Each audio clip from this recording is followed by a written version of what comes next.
I get it. So I'm going to die. So I'm going to die.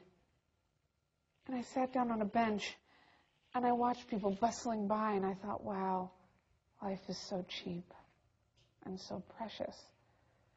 So I'm just another animal on Earth, just a type of primate, the third chimpanzee, better at using tools and able to talk. And then I am going to die. And there will be eons of time when I will not exist, just like the eons of time before I did. I'm in my 40s, about halfway through my life, I hope. At this moment, the sun and the earth and I are all middle-aged, just an animal on a planet in a solar system, nothing special. But then I think about it this way. The Earth is 4.5 billion years old, and for the first billion years on Earth, there was no life at all, nothing. And for the next 3 billion years, there was just algae and archaeobacteria, dull green and brown primordial slime for 3 billion years. And then just 500 million years ago or so, boom, complex life came on the scene. Plants and animals, including us, who've been around for what? 100,000 years to 1,000,000 years or so, depending on what you consider to be human. I mean, if Genesis is a metaphor for creation, that metaphor is way off. God would not be creating man on the 6th day, but like the 6,000th day. And all of humanity would have been here for less than a minute. Actually, less than a second. Adam and Eve are just blinking their eyes, barely awake. So if you think about it, even if simple life exists readily all over the universe, it could be that any type of complex life is fairly rare. And then when you think how, like, eyes have evolved over and over again, or how, like, flying has evolved over and over again, but a species with a brain like ours, able to use language and tools the way we do, well, that's happened only once in 4.5 billion years on Earth. I mean, it's not so improbable as to be impossible given all the time involved and all the different ways that species have come up with to try to adapt. But still, it's got to be pretty rare for animals like us to turn up. And in my DNA is a history of this life on Earth, not just back to the African Pliocene, but even farther back to when we crawled out of the pond. And then even farther back from that, when there were only single-celled organisms, all told in the cells of my own body. And to think that I get to live at a time when I can know and understand that, it makes me feel so lucky.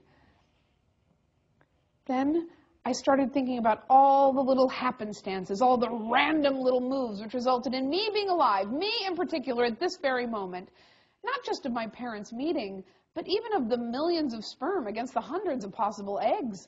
I thought about this randomness multiplying. My parents, their parents, Tom meeting Marie in Yakima, or Henrietta meeting Will on that cruise to Cuba, and then their parents and their parents and their parents, and all the ways it could have gone one way, but it went the way it went, and all the possible people who could just as easily be here in my place. Richard Dawkins wrote, "Certainly those unborn ghosts include poets greater than Keats, scientists greater than Newton. But in the teeth of these stupefying odds, it is you and I, in our ordinariness, that are here." I suddenly felt very deeply that I was alive with my own particular thoughts and my own particular story in this itty-bitty splash of time.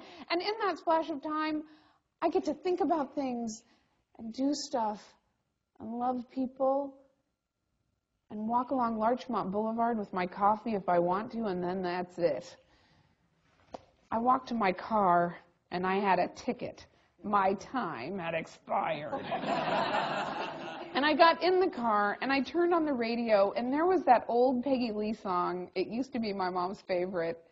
And I suddenly had this memory of us in the kitchen and that song coming on the radio and my mother flipping hamburgers and dancing around the kitchen, taking care of all of her kids. So there is my friends, then let's keep dancing.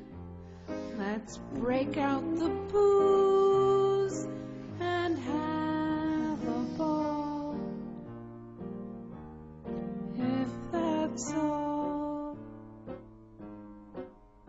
there is. I went to Spokane to visit my parents. My dad walked to church every single morning to Lourdes Cathedral for their 6:30 a.m. Mass, and then he took the bus back home. On days that I was in town, I always went with him. My dad was really fun to walk to church with. He had this special way of walking downtown that took him past his favorite store windows, and he could see if they changed things. On the bus ride home, we would usually muse over the wording of certain prayers or recitations in the Mass. My dad loved it when the priest said, "Satan, who prowls through the world for the ruin of souls." We both agreed that it was that word prowls that made that phrase just perfect. Later that day, I told my parents that I'd stopped believing in God. They just looked at me blankly. Sometimes I feel so sorry for my parents to have me as a kid. Sometimes I feel so thankful that my parents had a lot of kids. My mother said, "This doesn't mean that you've stopped going to church now, does it?" I suddenly felt so guilty about this religion, my parents' religion, this religion that they had given us kids, which I was now basically handing back to them. I went to a conference in Washington, D.C., put on by the Center for Inquiry, this nonprofit group that promotes science and critical thinking. A lot of people